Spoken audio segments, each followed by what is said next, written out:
हमारे बड़े भाई जो इस समय श्री राम जी का किरदार कर रहे हैं, उन्होंने आगरा भी जाना है। मैं रिक्वेस्ट करूंगा सर कि प्लीज आप भी एक बार मंच पर आए और श्री राम के जय घोष से इस पूरे आयोजन को राममय बना दें। जय श्री राम, जय श्री राम, जय श्री राम।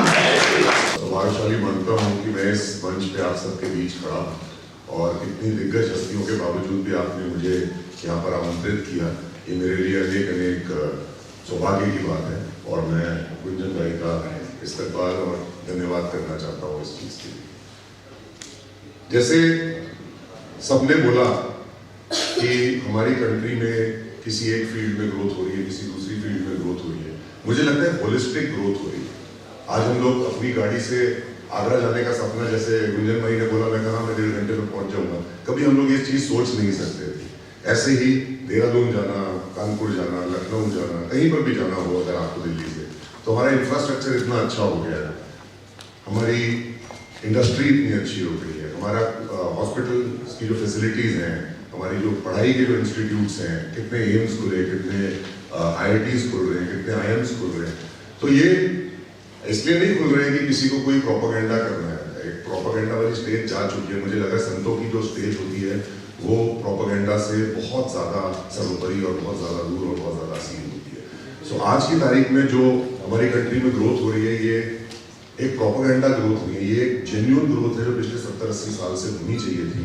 और मैं अनेक शुभकामनाएं देना चाहता हूँ मंच पर बैठे हुए सारे लोगों को और हमारे आदरणीय प्रधानमंत्री श्री मोदी जी को कि उन्होंने ऐसी पहल करी।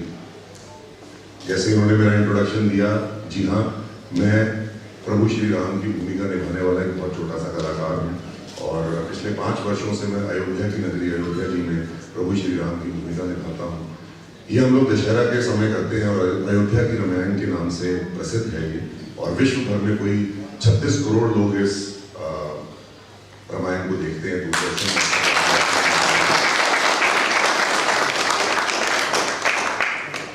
दूरदर्शन और प्रसार भारती के माध्यम से।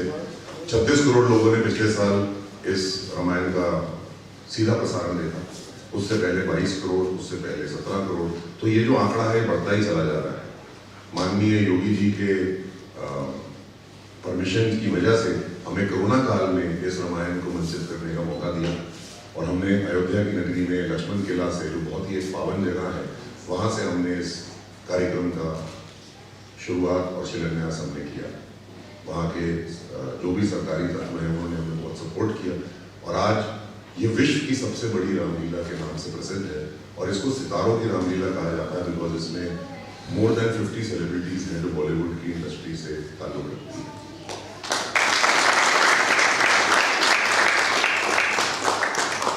हमारी बड़ी बहन सामने बैठी हैं और मेरा ये सौभाग्य है कि मैं इनके विषय में, स्त्रियों के, नारियों के विषय में भी कुछ बोलूं, क्योंकि उस फील्ड में भी एक होलिस्टिक ग्रोथ हुई है हमारी कंट्री में।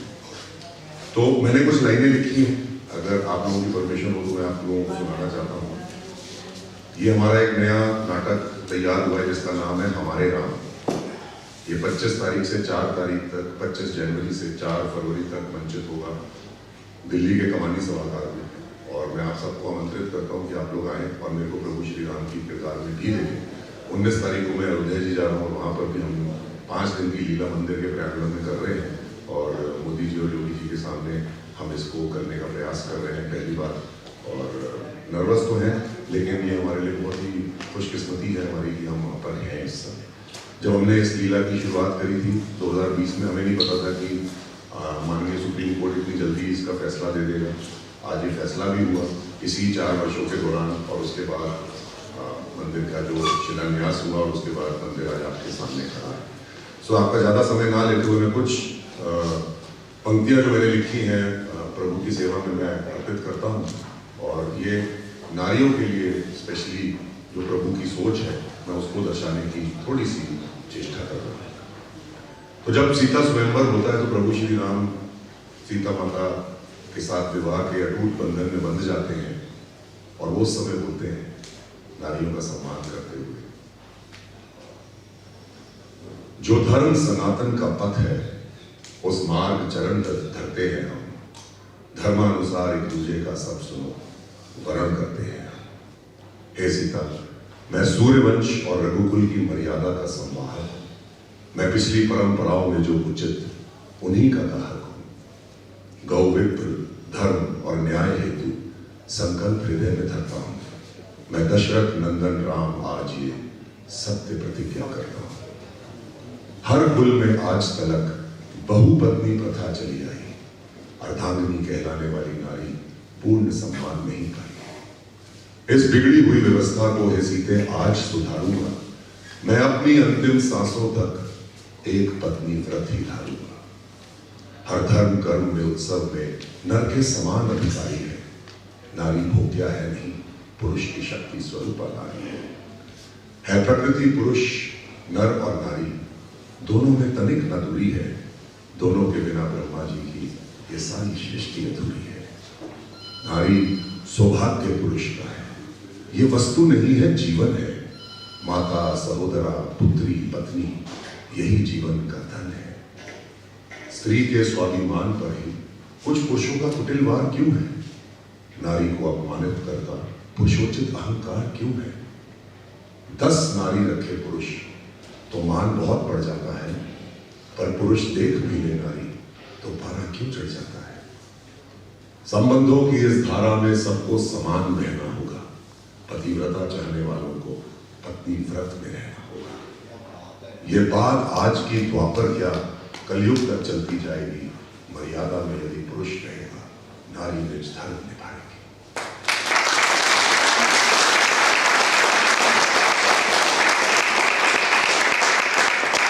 अब जहां से सिया राम का जन्म हुआ, मैं वहां आपको ले चलता हूं। फिर आप प्रभु कहते हैं, नारी है आदि शक्ति इससे, नारी है आदि शक्ति इससे, नारी का प्रथम नाम होगा। होगी ना राम के बाद सिया, अब से केवल सिया राम होगा। Thank you.